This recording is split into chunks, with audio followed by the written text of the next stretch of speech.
ಸುಮತಿಭಿರನುಮೇಜಂ ಶುಭ್ರಕಾಜಂ ಸಖಾಜಂ ಸುಖಮಜಮನಪಾಜಂ ಮುಕ್ತ್ಯುಪಾಜಂ ವಿಮಾಜಂ ನೃಹಜಮಹಮಮೇಜಂ ಝೇಜಮಾಮ್ನಾ ಜಗೇಜಂ ಸದಜಮಸದಜೇಜಂ ಶ್ರೀಸಹಾಜಂ ಭಜೇಜಂ ಅಭ್ರಮಂ ಭಂಗರಹಿತಂ ಅಜಡಂ ವಿಮಲಂ ಸದಾ ಆನಂದತೀರ್ಥಮತುಲಂ ಭಜೆ ತಾಪತ್ರಯಾಪಹಂ ಭವತಿ ಯದನುಭಾವಾತ್ಯೆಡಮೂಕೋಪಿ ವಾಗ್ಮಿ ಜಡಮತಿರಪಿ ಜಂತುರ್ಜಾಯತೆ ಪ್ರಾಜ್ಞಮೌಲಿಃ ಸಕಲವಚನಚೇತೋ ದೇವತಾ ಭಾರತೀ ಸಾ ಮಮ ವಚಸಿ ನಿಧತ್ತಾಂ ಸನ್ನಿಧಿಂ ಮಾನಸೇ ಚ ಮಿಥ್ಯಾ ಸಿದ್ಧಾಂತದುರ್ಧ್ವಾಂತ ವಿಧ್ವಂಸನ ವಿಚಕ್ಷಣಃ ಜಯತೀರ್ಥಾಖ್ಯತರಣಿರ್ಭಾಸತಾಂ ನೋ ಹೃದಂಬರೆ ಅರ್ಥಿಕಲ್ಪಿತಕಲ್ಪೋಯಂ ಪ್ರತ್ಯರ್ಥಿಗಜಕೇಸರಿ ವ್ಯಾಸತೀರ್ಥಗುರುರ್ಭೂಯಾದಸ್ಮದಿಷ್ಟಾರ್ಥಸಿದ್ಧಜೆ ಪೂಜ್ಯಾಯ ರಾಘವೇಂದ್ರಾಯ ಸತ್ಯಧರ್ಮರತಾಯ ಚ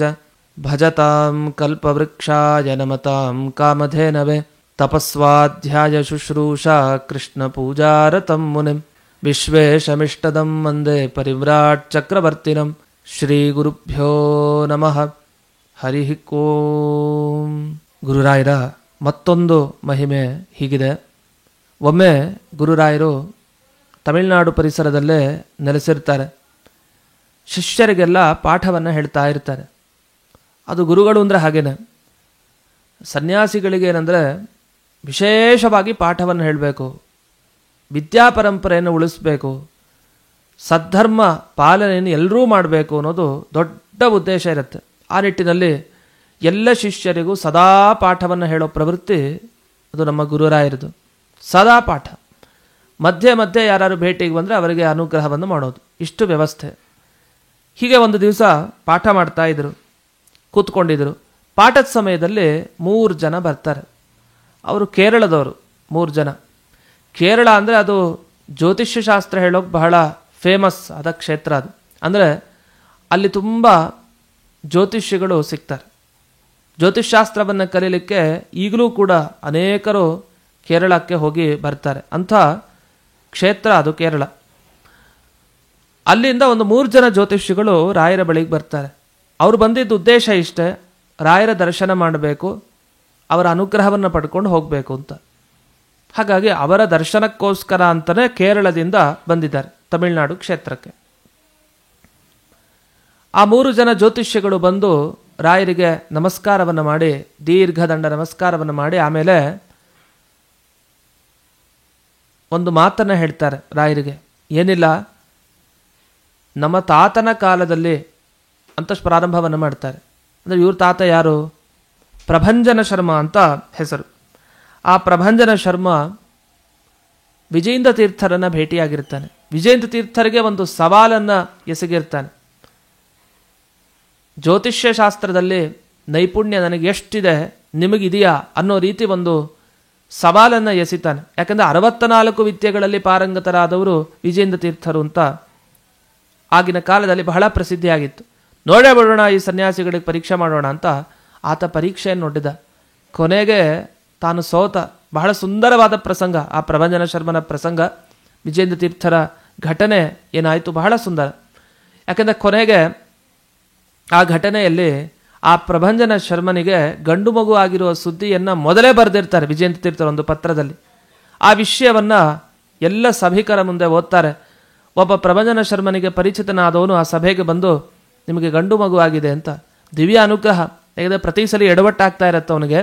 ಆ ಸಲ ಮಾತ್ರ ವಿಜೇಂದ್ರ ತೀರ್ಥರು ಬರದಿದ್ದರಿಂದ ಗುರುಗಳ ಪೂರ್ಣ ಅನುಗ್ರಹ ಆಗಿದೆ. ಅವನ ಹೆಂಡತಿ ಗಂಡು ಮಗವನ್ನು ಪ್ರಸವಿಸಿದಾಳೆ. ಆ ವಿಷಯವನ್ನು ಒಬ್ಬ ವ್ಯಕ್ತಿ ಸಭೆಯಲ್ಲಿ ಬಂದು ಆ ಪ್ರಭಂಜನ ಶರ್ಮನಿಗೆ ತಿಳಿಸ್ತಾನೆ.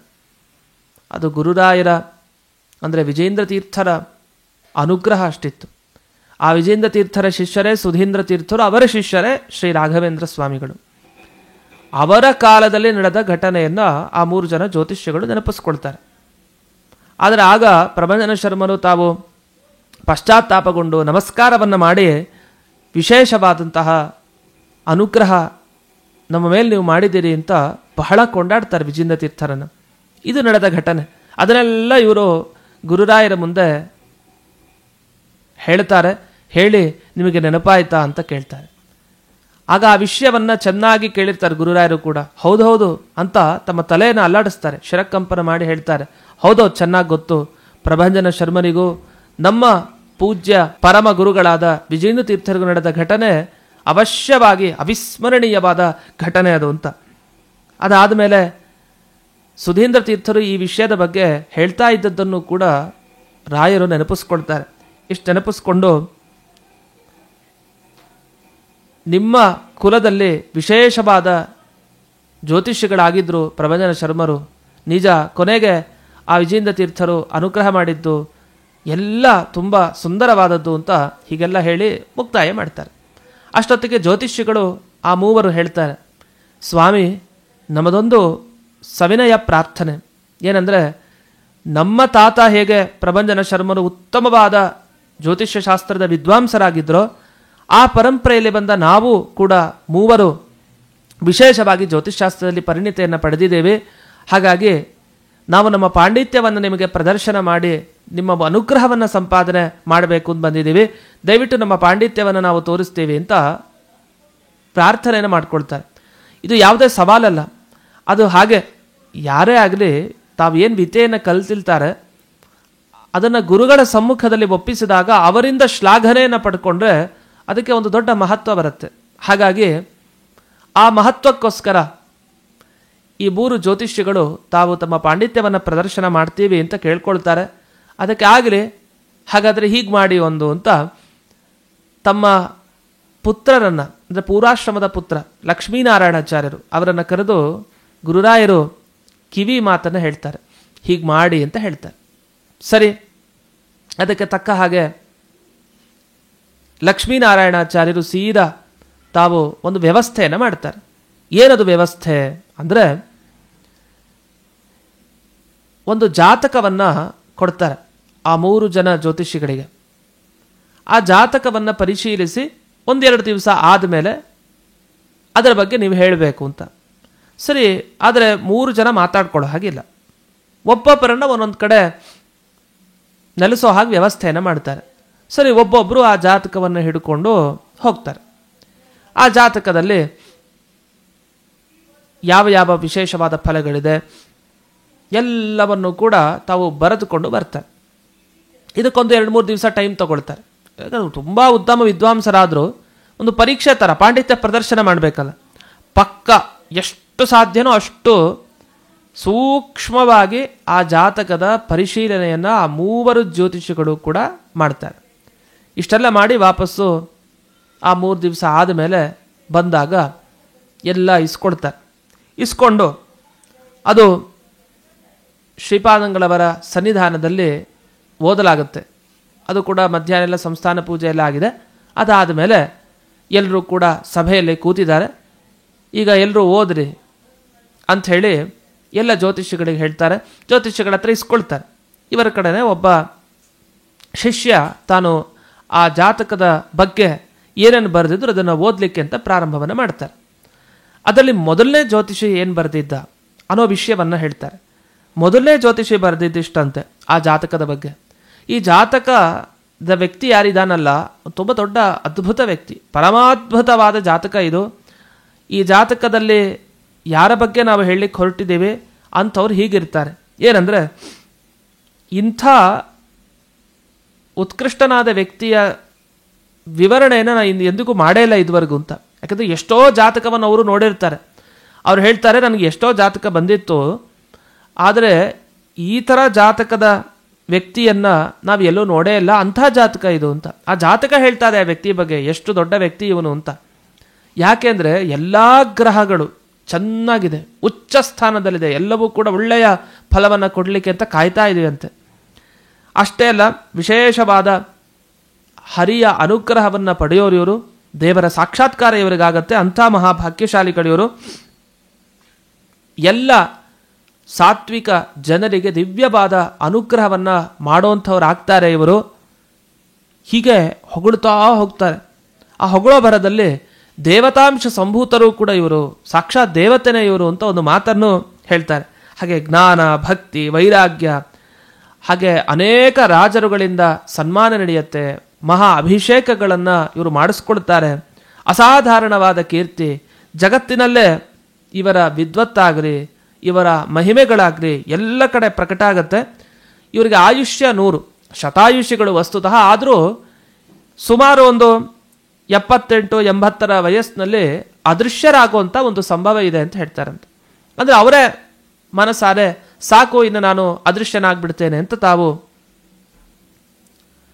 ಹೊರಟು ಬಿಡ್ತಾರೆ ಅಂತ ಇಷ್ಟು ವಿಷಯವನ್ನ ಆ ಜ್ಯೋತಿಷಿ ಮೊದಲನೇ ಅವನು ಏನು ಬರೆದಿದ್ದ ಅದನ್ನೆಲ್ಲ ಜೋರಾಗಿ ಎಲ್ಲರ ಮುಂದೆ ಓದ್ತಾರೆ. ಇದು ನೋಡಿದಾಗ ಅನ್ನಿಸ್ತು, ಹೌದು ಒಳ್ಳೆ ರೀತಿಯಲ್ಲಿ ಜ್ಯೋತಿಷಿ ಬರೆದಿದ್ದಾನೆ, ಯಾರ ಬಗ್ಗೆ ಆಗಿರ್ಬೋದು ಇದು ಅಂತ ಒಂದು ಕುತೂಹಲ. ಅದಕ್ಕೆ ಒಂದು ನಿಮಿಷ ತಾಳಿ ಎರಡನೇ ಅವನು ಏನು ಬರ್ದಿಯಾರ ನೋಡೋಣ. ಎರಡನೇ ಜ್ಯೋತಿಷಿ ಹೀಗೆ ಬರೀತಾನೆ, ಎಲ್ಲ ಇಂಥ ಜಾತಕವನ್ನು ನನ್ನ ಜೀವನದಲ್ಲಿ ನೋಡೇ ಇಲ್ಲ, ಇಂಥವ್ರು ಅಂಥವ್ರು ತುಂಬ ಮೊದಲನೇ ಅವನು ಹೇಗೆ ಬರ್ದಿದ್ನೋ ಹಾಗೆ ಬರೆದಿರ್ತಾನೆ. ಆದರೆ ಒಂದು ಮಾತ್ರ ವ್ಯತ್ಯಾಸ ಬರೆದಿರ್ತಾನೆ ಹಿಂದಿನವನಿಗಿಂತ. ಇವನೇನು ಬರೆದಿರ್ತಾನೆ ಅಂದರೆ 300 ವರ್ಷ ಇವರ ಆಯುಷ್ಯ ಅಂತ ಬರೆದು ಬಿಡ್ತಾನೆ. ಆ 300 ವರ್ಷ ಆಯುಷ್ಯ ಅಂದರೆ ಹೇಗೆ ಬರೀತಾನೆ ಅಂದರೆ 300 ವರ್ಷ ಉಜ್ವಲವಾಗಿ ಅಷ್ಟು ಕಾಲ ಇವರು ಬೆಳಗ್ತಾರೆ ಅಂತ.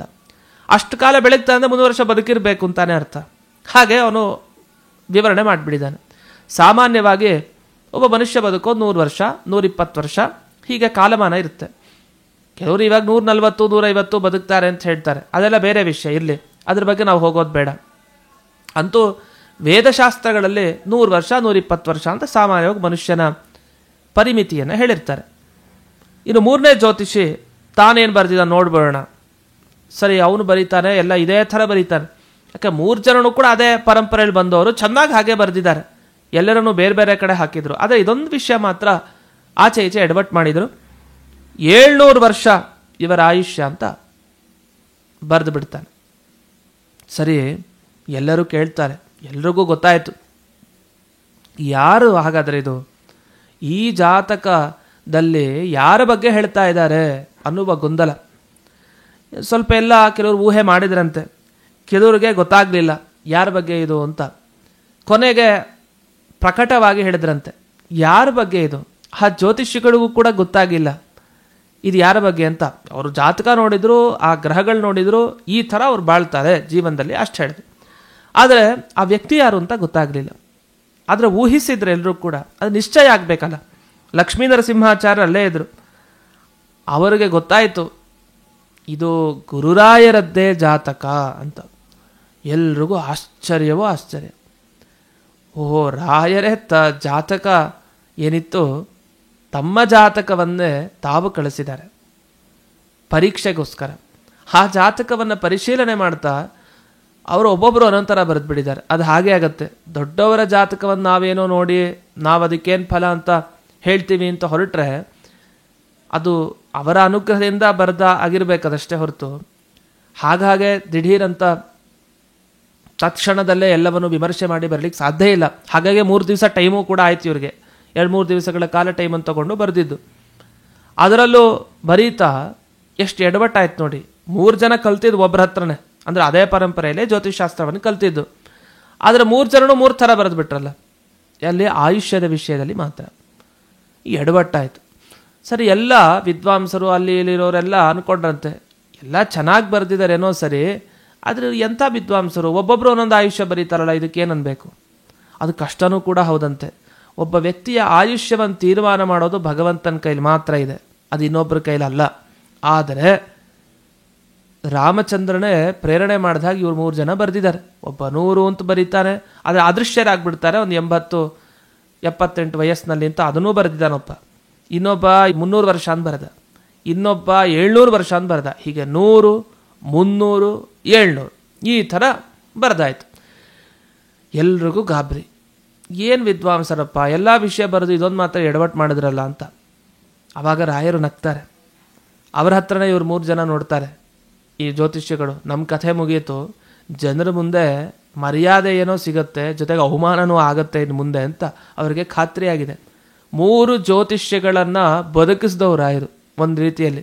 ಆ 3 ಜನರ ಮಾತನ್ನು ಹೇಗೆ ಹೊಂದಾವಣಿಕೆ ಮಾಡ್ತಾರೆ ರಾಯರು ಅಂದರೆ ಎಲ್ರಿಗೂ ಪರಮಾಶ್ಚರ್ಯ ಆಗಿ 3 ಜ್ಯೋತಿಷ್ಯಗಳು ಉದ್ದಂಡ ನಮಸ್ಕಾರ ಹಾಕ್ಬಿಡ್ತಾರೆ. ನಮ್ಮ ಜ್ಯೋತಿಷ್ಯ ವೃತ್ತಿಯಲ್ಲಿ ಇಂಥ ಜಾತಕನೇನೋ ನೋಡಲಿಲ್ಲ ಸರಿ, ಇಂಥ ವರ್ಣನೆಯೂ ಮಾಡಿಬಿಟ್ವಿ, ಎಡವಟ್ಟು ಬೇರೆ ಆಯಿತು, ಮತ್ತೆ ಅನುಗ್ರಹ ಮಾಡಿದವರು ಗುರುರಾಯರೇ. ಅವ್ರು ಹೇಳ್ತಾರೆ ರಾಯರು ಎಲ್ಲರ ಮುಂದೆ ಸಭೆಯಲ್ಲಿ, ಶತಮಾನಂ ಭವತಿ ಶತಾಯುಃ ಪುರುಷಃ ಅಂತ ವೇದ ಮಂತ್ರಗಳಲ್ಲೆಲ್ಲ 100 ವರ್ಷ ಆಯುಷ್ಯ ಒಬ್ಬ ಮನುಷ್ಯನಿಗೆ ಅಂತಿದೆ. ನಿಜ, ಅದು ಸರಿಯಾಗೇ ಇದೆ. ಯಾಕೆಂದರೆ 100 ವರ್ಷ ಆಯುಷ್ಯ ಇರೋದು ನಿಜ ಯಾರು ಗುರುರಾಯರಿಗೆ.